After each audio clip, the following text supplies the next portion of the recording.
Assalamualaikum warahmatullahi wabarakatuh. Alhamdulillah, alhamdulillahirabbil alamin. Wassalatu wassalamu ala asyrafil anbiya'i wal mursalin wa ala alihi wa sahbihi ajmain, amma ba'du. Qala Allah ta'ala fil Qur'anil Karim, a'udzu billahi minasyaitonir rajim. Bismillahirrahmanirrahim. In ahsantum ahsantum li anfusikum wa in asa'tum falaha. Wa qala Rasulullah sallallahu alaihi wasallam, ya Muhammad, ish ma syi'ta fa innaka mayyit wahbib ma syi'ta fa innaka mufaraqah wa'mal ma syi'ta fa innaka mujza bih. Sadaqallah summa sadaqa Rasulullah. Yang saya hormati seluruh jamaah pengajian rutin malam Rabu, kemudian jamaah Masjid Al-Muttahidin, hampir salah sebut dan kepada seluruh yang hadir, Bapak, Ibu-ibu semuanya, alhamdulillah, puji syukur kehadirat Allah Subhanahu wa taala. Pada malam hari ini kita bisa duduk, berkumpul, bersilaturahim, bermuajahah di majelis ini. Mudah-mudahan setiap majelis yang kita datangi, setiap pengajian yang kita datangi membawa keberkahan untuk kita semuanya. Amin ya rabbal alamin. Seterusnya salawat ma'assalam kita kirimkan kepada baginda Rasulullah Muhammad sallallahu alaihi wasallam. Allahumma salli ala sayyidina Muhammad wa ala ali sayyidina Muhammad. Bapak Ibu sekalian yang saya hormati, sebagaimana yang saya baca di muka tadi, yaitu di ya terima kasih. Nutup tidak? Yang saya baca di muka tadi di surah Al-Isra. Kan kadang kalau kita pas peringatan itu tidak sampai ke ayat itu yang dibaca. Di awal ayat itu disebutkan a'udzubillahi minasyaitonirrajim, bismillahirrahmanirrahim. In ahsantum ahsantum li anfusikum wa in asa'tum falaha. Itu kalau diterjemah maknanya kurang lebih, in ahsantum, jika kalian berbuat baik, ahsantum li anfusikum, maka sesungguhnya kalian sudah berbuat baik untuk diri kalian sendiri. Nah, Bapak Ibu sekalian rahimakumullah, kadang-kadang, tidak semuanya, tapi kadang-kadang di antara kita, sifat manusiawi kita, kapan sudah berbuat baik kepada seseorang, suatu saat pengen dibalas baik. Nah, itu manusiawi. Nah, kita sudah berbuat baik dengan seseorang, kita berharap suatu saat nanti dia juga membalas baik. Tapi ayat Al-Quran tidak demikian menyebutkannya. In ahsantum ahsantum li anfusikum, kalau kamu berbuat baik, ahsantum li anfusikum, sesungguhnya kamu itu sudah berbuat baik kepada dirimu sendiri. Maknanya adalah dalam setiap kebajikan kita pasti sudah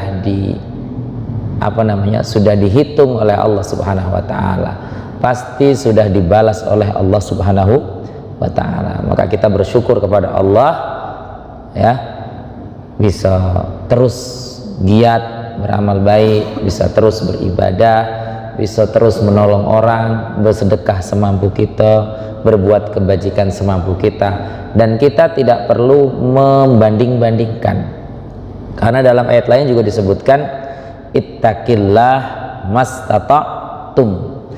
Itu kalau diterjemah, bertakwalah kalian kepada Allah, berbuat baiklah, beribadahlah, mastata'tum, sekadar mampu kalian. Tentu si A dengan si B kualitas ibadahnya beda, ya kan? Dan balasannya mungkin juga beda.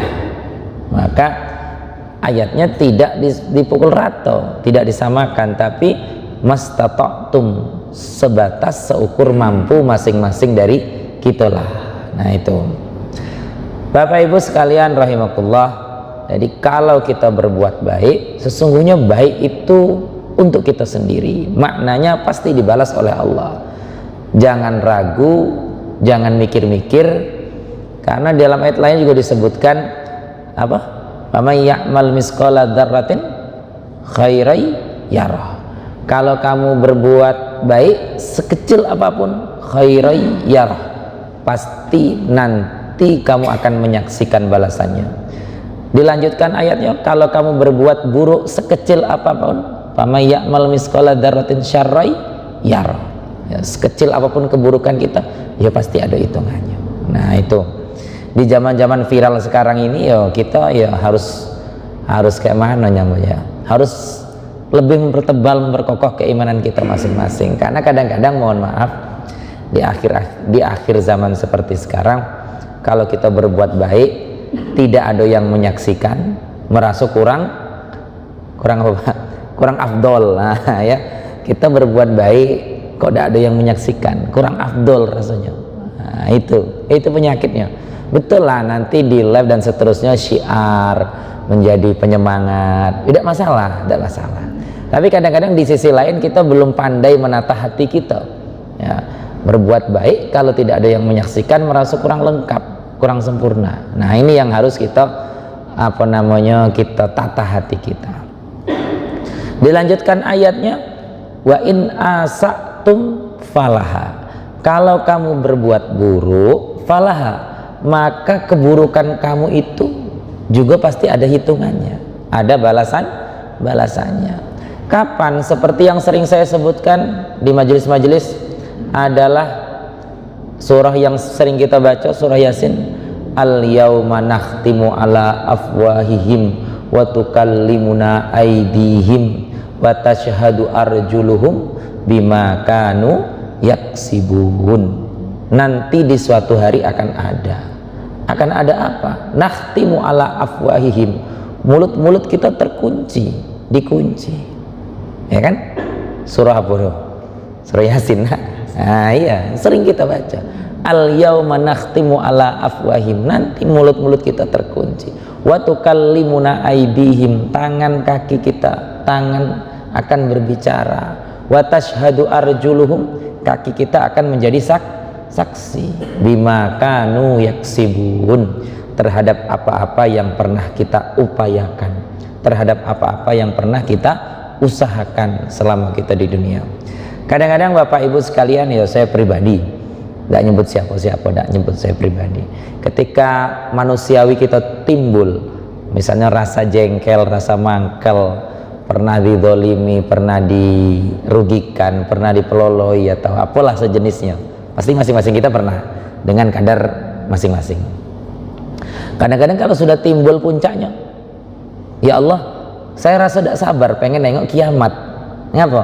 Itu tadi Pak, nengok kiamat. Macam mana pontang pantingnya orang yang pandai bersilat lidah ketika di dunia, yang pandai nipu, yang pandai zolim, yang pandai apa kalau bahasa kita, mulai kawan, yang pandai merugikan orang lain. Macam mana nian pola tingkahnya di yaumil akhir. Nah itu ya. Jadi apa-apa yang kita perbuat semasa hidup, jangan kita langsung minta dibayar kontan oleh Allah Subhanahu wa taala. Sedekah tidak salah, cuman kadang-kadang itu tadi kan, ada hadis-hadis motivasi dan seterusnya. Kadang ada penceramah-penceramah juga, sedekah 1000 dibalas 1.000.000 dan seterusnya.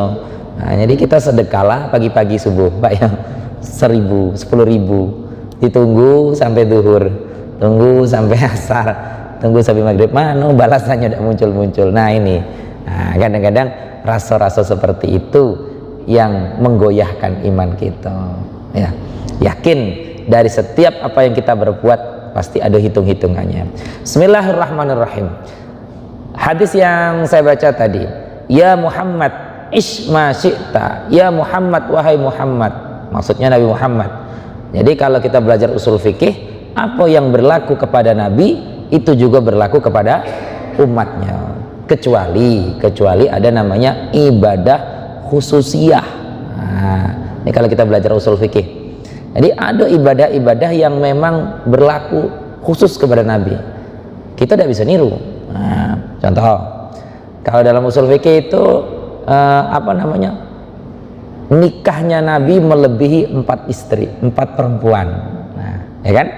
Dalam sejarah Nabi kan kita baca jumlah istri Nabi itu kalau masuk hamba sahaya 11, tapi yang hidup dalam satu masa 9. Dan ada Khadijah, ada apa namanya, satu hamba sahayanya Sariyah, dan seterusnya. Nah, maksud saya seperti ini, bagi kita yang awam, jangan berpikir Nabi melanggar Al-Quran. Nah gini maksudnya, saya ajak mikir dikit. Kan dalam Al-Quran ditentukan laki-laki itu boleh menikah 2, 3, atau 4 kalau sanggup berlaku adil, kan macam itu ya. Terus kita baca sejarah, oh Nabi ternyata istrinya lebih dari 4. Jangan langsung kita menjustifikasi, oh, berarti Nabi melanggar Al-Quran. Tidak kayak gitu. Nah, cara memahaminya tidak seperti itu. Jadi ada namanya ibadah khususiyah. Apa itu? Itu berlaku khusus untuk Nabi. Nah gitu. Nah balik lagi ke tadi, ketika tidak ada pengkhususan, berarti apa yang berlaku kepada Nabi juga berlaku kepada umatnya. Ya Muhammad, wahai Muhammad, ish masyita, hiduplah kamu masyita sekehendak kamu, fa innaka mayyit, maka sesungguhnya kamu kelak akan wafat, akan mati. Ini kalau bahasa kita apa ya? Kalau bahasa kita diulur. Hiduplah sekehendak kamu, karena suatu saat kamu mati. Wahbib masyita, dan sukailah, cintailah, sayangilah apa bahasanya, semampu kamu, sekehendak kamu. Fa innaka mufaraqah, maka sesungguhnya engkau kelak akan dipisahkan oleh Allah Subhanahu wa ta'ala. Kita punya istri, punya anak, punya orang-orang yang kita sayangi, ya sayangilah selagi kita masih hidup, karena nanti suatu saat akan mufaraqah, akan terpisah. Kadang-kadang belum mati lah berpisah, ya. Naudzubillah min dzalika itu. Terus wa'mal ma syi'ta fa innaka mujzabih. Wa'mal, dan berbuatlah kamu ma syi'ta, semampu-mampu kamu. Ya, artinya apa namanya ya? Bekerjalah, berbuatlah, bertingkahlah ma syi'ta, sekehendak kamulah, terserah kamulah. Fa innaka mujzabih, maka sesungguhnya bagimu itu pasti ada balasannya. Ini kan kalau bahasa adatnya kayak mana? Saya tidak pernah paham. Apa? Ayam diambur, buntutnya dipegang. Nah, jadi kalau kamu nak berbuat, silahkanlah. Tapi kamu harus ingat, setiap perbuatan kamu mujzabih, pasti ada balasannya. Balasannya seperti apa ya? Saya sebut di muka tadi. Kalau kamu berbuat baik, maka baikmu itu untukmu sendiri. Kalau kamu berbuat jahat, jahatmu itu juga balik ke kamu sendiri, ya. Nanti boleh dicek di Al-Isra ayat 7 apa ayat berapa, nanti boleh dicek. In ahsantum ahsantum li anfusikum wa in ahsatum falaha. Nah itu. Mohon maaf, kadang-kadang ini sifat manusiawi. Ketika kita sudah berbuat baik kepada orang tersebut, terus orang tersebut berlaku jahat ke kita, kadang-kadang ada terucap, nyesal aku lah nolong kau, ya Pak. Nah, maksud saya, mulai detik ini ke atas, selanjutnya jangan pernah menyesal pernah berbuat baik. Nah itu, kadang-kadang iya, manusiawi. Lah kita tolong, lah kita baiki, kepepet lah kita utangi misalnya, tidak punya kerjaan kita cari kerjaan, dan seterusnya. Pokoknya sedang elok lah kata orang Jambi, sudah berbuat baik, tibonya dibalas jahat. Nah itu manusiawi. Kadang-kadang kita tersebut di lidah kita, nyesal aku nolong kau. Nah ungkapan seperti itu jangan ada lagi. Ingat ayat tadi, in ahsantum ahsantum li anfusikum. Kalau kamu berbuat baik, maka sesungguhnya kamu sudah berbuat baik untuk dirimu sendiri. Kalau kamu berbuat jahat, ya jahat itu balik ke kamu sendiri. Seandainya tidak dibuktikan oleh Allah di dunia, yakin akan dibuktikan atau dibalas oleh Allah di akhirat. Kadang-kadang akhir zaman ini yang buat iman kita goyah. Rasanya aku kok sedang elok lah, kata orang Jambi. Buat baik sudah, ibadah sudah, ngaji sudah, puasa sudah, kok hidup aku gini-gini baik. Nah itu ya. Nah itu kan seolah-olah semacam tidak percaya dengan balasan Allah di akhirat. Nah itu ya, kalaupun dibalas oleh Allah di dunia itu bonus, tapi balasan yang pas, yang setimpal ialah nanti di yaumil akhir. Karena saya hakul yakin, karena kalau kita mengharapkan semuanya dibalas di dunia, kecewa kita, banyaklah kecewanya.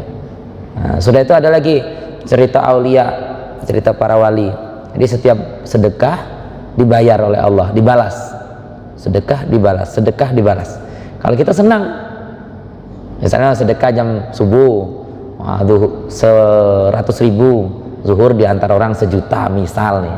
Kalau kita orang awam ini senang, tapi ada wali-wali Allah justru menangis. Apa yang ditangisi?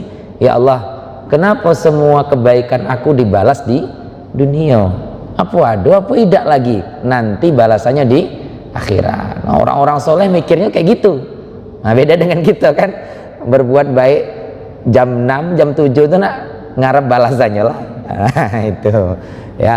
Jadi ini cerita-cerita motivasi. Jadi Muhammad Pasran betul menangis beliau. Nah, setiap amal baiknya dibalas oleh Allah, setiap amal baiknya dibalas oleh Allah langsung. Nah, kalau kita ya senang. Nah. Bismillahirrahmanirrahim. Selanjutnya, salasun munjiat wa salasun muhlikat wa salasun darajat wa salasun kafarat. Mudah-mudahan sampai waktunya. Kalau tidak sampai ya disambung nanti. Salasun munjiat, kata Nabi, hadis melalui Abu Hurairah, salasun munjiat, ada 3 hal yang mengantarkan kita selamat. Wa salasun muhlikat, ada 3 hal yang membawa kita binasa. Wasalasun darajat, ada 3 hal yang bisa menaikkan derajat. Wasalasun kafarat, dan ada 3 hal yang bisa menjadi kafarah, menjadi pelebur dosa kesalahan kita. Nah, kita buka satu-satu. Amal munjiat, adapun 3 yang bisa membawa kita selamat. Nah, ya, ada 3 hal yang bisa membawa kita selamat. Yang pertama, fa khasyatullahi ta'ala fis sirri wa alaniyah. Fa khasyatullah, apa itu? Takut kepada Allah, khauf, rasa takut kepada Allah, fi sirri wa alaniyah, baik dalam keadaan sembunyi, dalam keadaan sendiri, wa alaniyah, dan di hadapan orang banyak. Takut kepada Allah fi sirri wa alaniyah, dalam keadaan sendiri dewean, ya, tidak ada yang nengok, wa alaniyah, dan di depan halayak. Mohon maaf, ini saya dewek lah, tidak nyebut orang dah. Kadang-kadang ya dah, kadang-kadang ada timbul sombongnya kita ini. Ngapa? Ketika jadi imam, jamaahnya banyak, suratnya panjang. Penyakit dah tuh. Wah, tengok jamaah banyak, ayat yang dibaca panjang. Ketika jamaahnya ada 3 orang, ayat yang dibaca pendek. Penyakit dah tuh. Iya kan? Saya dah nyebut siapa-siapa dah. Ya, ini untuk nasihat untuk saya pribadi. Penyakit itu. Nah, sementara di sini disebutkan takut takwa kepada Allah itu baik dalam keadaan sendiri ataupun di hadapan halayak. Nah, giliran sholat apa tadi? Makmumnya banyak, ayat yang dibaca panjang, wiridnya panjang, doanya khusyuk. Pas dewean, ekspres. Pokoknya kalau bisa setengah menit selesai. Nah itu ya kan? Itu penyakit untuk kita. Sementara kita diajarkan takut kepada Allah itu sirran wa alaniyah, baik dalam keadaan sendiri ataupun di hadapan orang banyak. Istighfar, nangis-nangis, istighosah rame. Saya tidak menyalahkan istighfarnya, tidak. Ya, apa itu istighosah rame-rame di alun-alun misalnya, ada macam acara apa kemarin tuh.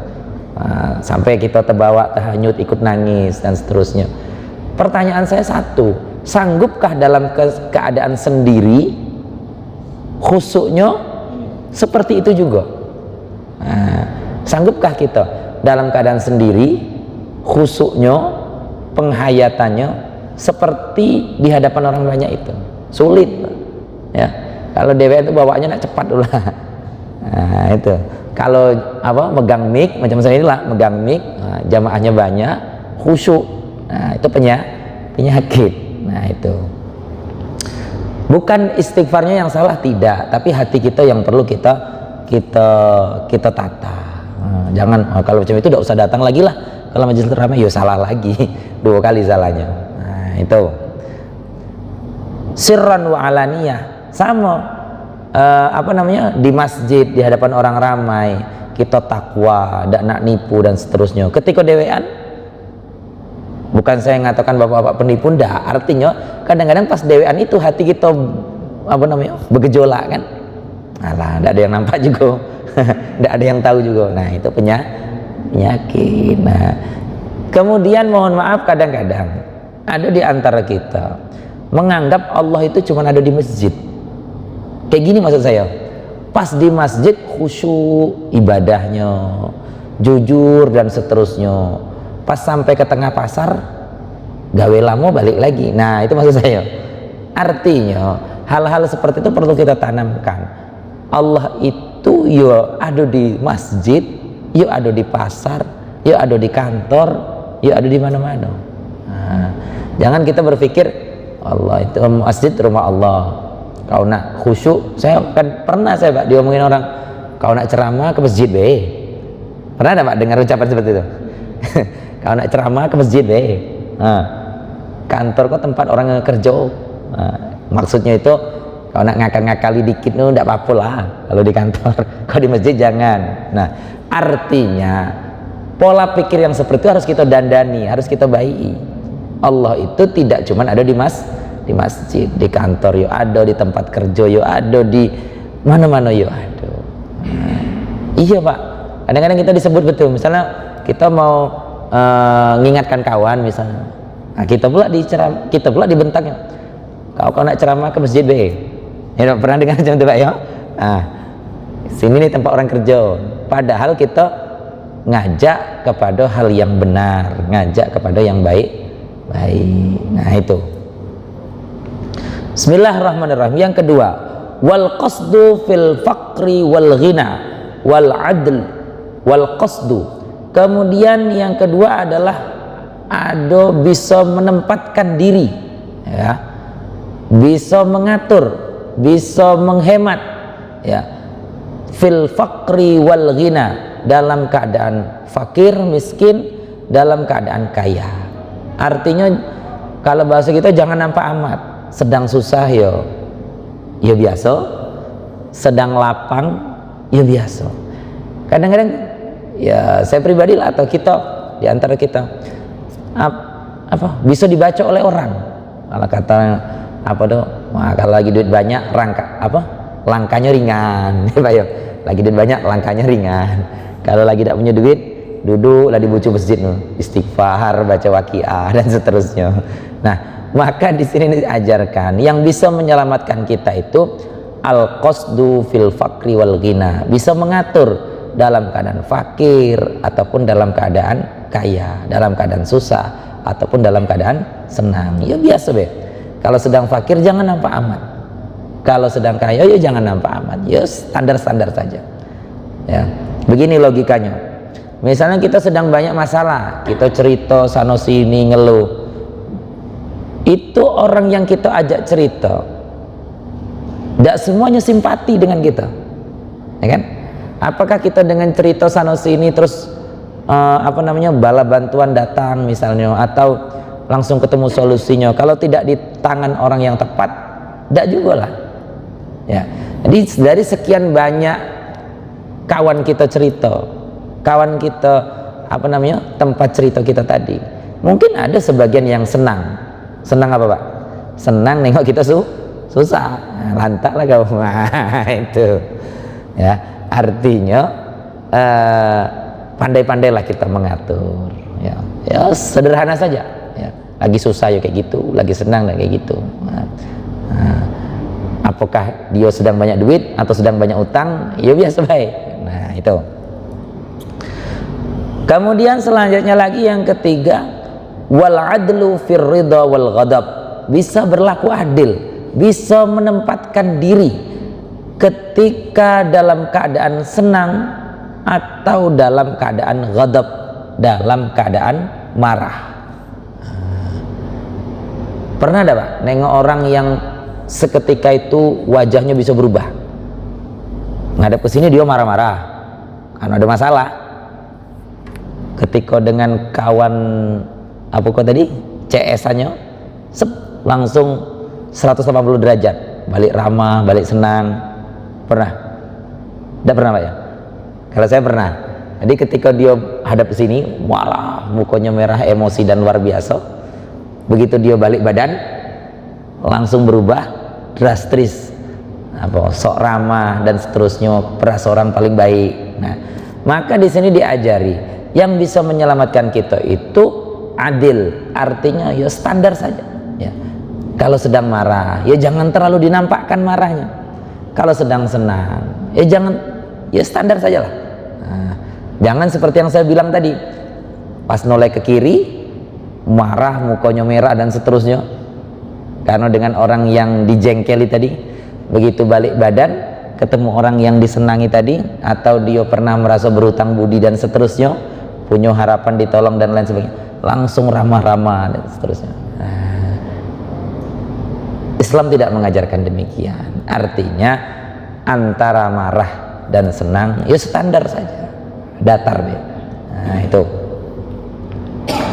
Kemudian kalau dalam kitab-kitab akhlak diajari marah itu, kalau kita emosi dalam keadaan berdiri disuruh duduk. Duduk masih belum bisa reda, dibawa baring. Belum bisa reda, dibawa wudu. Belum bisa reda, disuruh sholat, agar marah kita menjadi reda. Satu lagi, jangan kita mengambil keputusan dalam keadaan marah. Nah itu kayak mana nyebutnya, hampir fatal lah ya. 90% yang kita ambil itu salah, karena berdasarkan emosi. Nah, jangan kita mudah cepat mengambil keputusan dalam keadaan marah. Nah itu. Kemudian selanjutnya, wa ammal muhlikat salasun, ya, wa salasun muhlikat. Kemudian ada 3 hal yang bisa menyebabkan kita celaka. Apa itu? Yang pertama adalah fasyuhun syadidun. Kalau dalam bahasa terjemahnya, orang yang sangat pelit. Nah, itu membawa kebinasaan. Pelit itu ya macam-macam. Bisa tidak mau sedekah ya pelit, tidak mau berbagi ilmu ya pelit, tidak mau ngasih nasihat orang lain ya pelit. Pelit juga itu namanya. Nah, ya, maka dalam surah Al-Asr itu kan disebutkan, innal insana lafi husn illal ladzina amanu wa amilus solihat wa tawassaw bil haq wa tawassaw bis sabr. Semua orang itu rugi kecuali 1 orang beriman, 2 orang beramal baik. Nah, beramal baik ini kan luas maknanya, bisa ngasih pertolongan, bisa ngasih sedekah, bisa ngasih pokoknya yang sifatnya baik lah. Nah, wa tawassaw bil haq wa tawassaw bis sabr. Apa itu? Saling memberi wasiat, saling memberi nasihat untuk kebenaran dan kesabaran. Akhir zaman ini sabar itu sudah apa tidak lagi. Kita tengoklah di jalan raya dulu lah. Kita tengoklah. Itu contoh paling mudah lah. Ya. Yang lurus tidak nak ngasih kesempatan, ya kan? Yang keluar dari gang, ya udah. Yang keluar dari gang, ya udah mau mikir lagi. Maksudnya udah mau noleh-noleh lagi. Iya, nyelonong. Nah, kita saksikan lah. Itu contoh nyata dalam kehidupan sehari-hari. Yang lewat tidak mau ngasih kesempatan, padahal depan orang mau masuk dari gang. Nah, yang dari gang tidak mau noleh-noleh lagi, dianggapnya kosong langsung. Nanti begitu kejadian, baru saling mencari kebenaran. Salah kau, dan seterusnya. Itu kita saksikan dalam kehidupan sehari-hari. Apa namanya ya? Bukan saya orang yang paling taat lalu lintas, dah. Ya pokoknya kita tengok dalam contoh real, contoh nyata dalam hidup sehari-hari. Lah tahu sempit jalan, lah tahu tikungan, nyelip juga, ya kan? Nah, jadi rasa sabar itu tipis sekali di akhir zaman. Semuanya nak cepat, semuanya nak dihormati, semuanya nak dingertii. Sementara di sisi lain ya sama. Itu. Kemudian fasukhun syadidun. Jadi rasa bakhil itu menghancurkan kita. Jadi tidak ada ceritanya, tidak ada sejarahnya orang pelit sukses. Nah, coba nanti boleh kita sekarang kan enak di browsing. Nah, tidak. Akibat pelit dia langsung jadi kaya misalnya. Rasanya tidak ketemu kan? Tidak ketemu. Akibat dia tidak pernah berbagi jadi sukses dan seterusnya. Kemudian selanjutnya lagi yang bisa menghancurkan kita adalah wahawa muttaba. Apa itu? Orang yang mengikuti hawa nafsunya. Itu bisa menghancurkan. Mengikuti hawa nafsu ini ya banyak ragam. Bisa nafsu dalam artian nafsu syahwat. Orang yang tidak bisa ngontrol syahwat. Biasa kan? Nah, berapa banyak? Mohon maaf, orang-orang top, orang-orang hebat yang hancur karena nafsu syahwat. Nah, ya main perempuan lah kalau kita lanang. Naudzubillah. Kalau perempuan ya sebaliknya. Akibat tidak bisa mengatur, mengendalikan nafsu. Wahawa muttaba bisa juga kita artikan sebagai orang yang senantiasa mengikuti hawa nafsu. Misalnya pengen jadi yang kalau bahasa kita pengen jadi penguasa misalnya, menghalalkan segala cara. Nggak usah cerita yang tinggi-tinggi lah, tingkat RT, tingkat RW, apalagi lurah, kadus dan seterusnya. Pengen jadi pimpinan, ya kan? Pengen jadi ketua masjid. Nah, walaupun ngurus masjid ya bagus, tapi ambisi untuk jadi ketua, dan seterusnya, itu kan muttaba hawa, ya hawa muttaba, orang yang senantiasa mengikuti hawa nafsu. Belum lagi misalnya dalam segi harta, punya satu pengen dua, punya dua pengen tiga, punya tiga pengen empat, dan seterusnya. Nah, orang yang senantiasa mengikuti hawa nafsu biasanya nanti di ujung tergelincir. Orang yang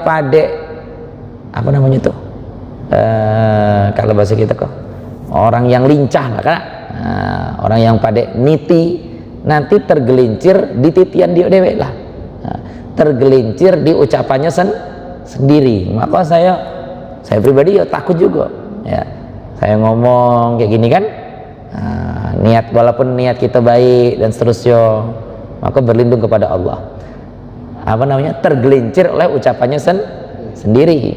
Apapun profesi, pedagang tergelincir dalam masalah perdagangannya sendiri, jabatan tergelincir di jabatannya sendiri, tidak ada yang menjerumuskan, tidak terjebak dalam profesi sendirilah.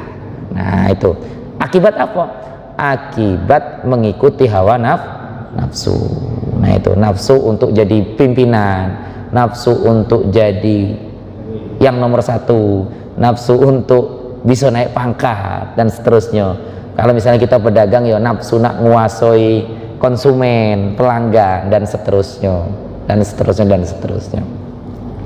Apakah kita tidak boleh mengembangkan usaha, menaikkan pangkat dan seterusnya? Ya tentu boleh, asal dalam cara yang hak, dengan cara yang benar. Nah, itu.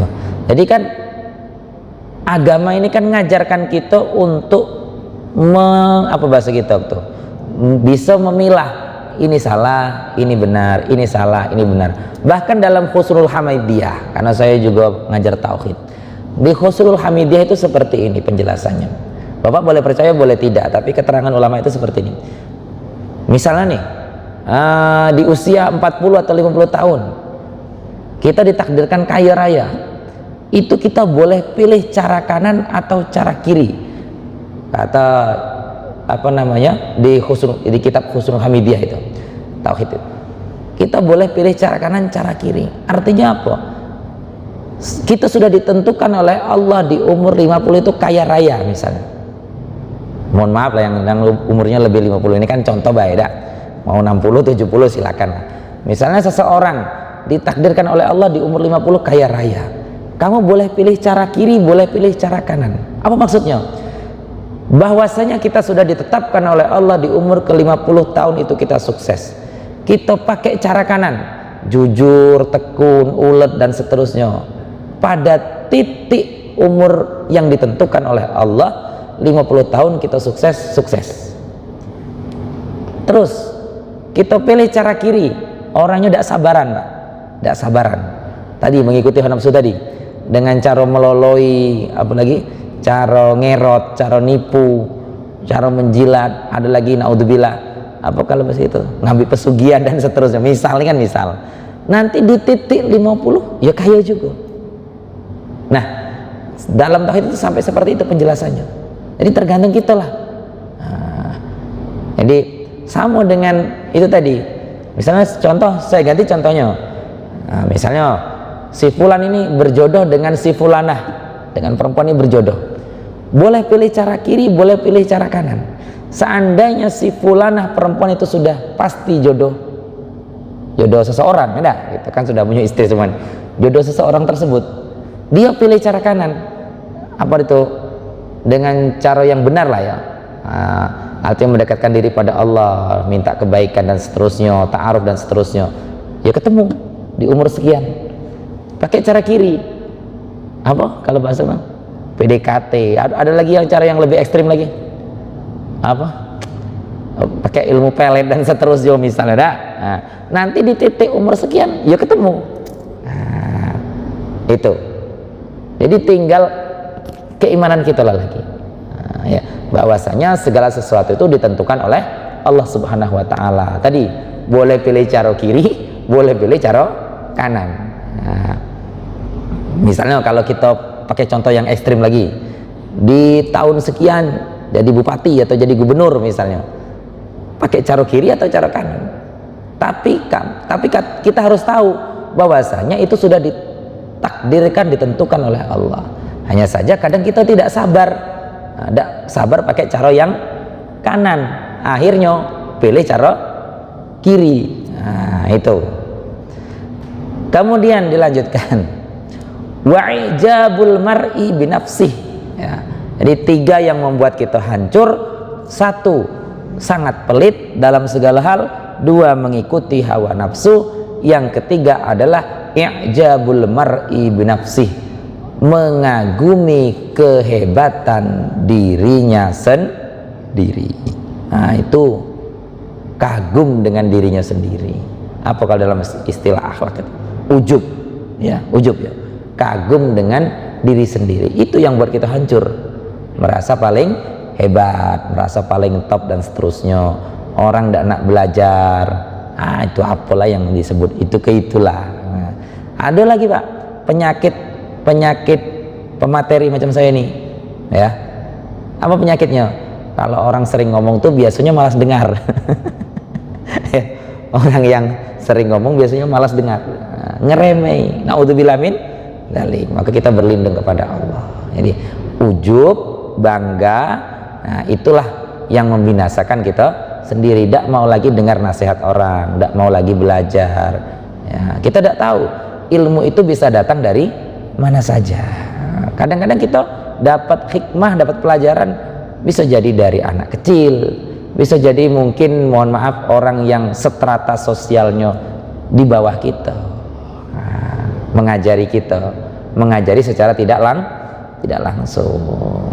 Sampai kita kan punya HP galau tuh, kita tengoklah itu yang ini kan apa namanya, untuk tamsil perumpamaan orang mau pergi ke sawah, naik sepeda, yang tidak lulus SD naik sepedanya di tepi, pergi ke sawah yang hobi pesepeda, ada yang S1, S2, S3, ada yang doktor, naik sepedanya menuju jalan.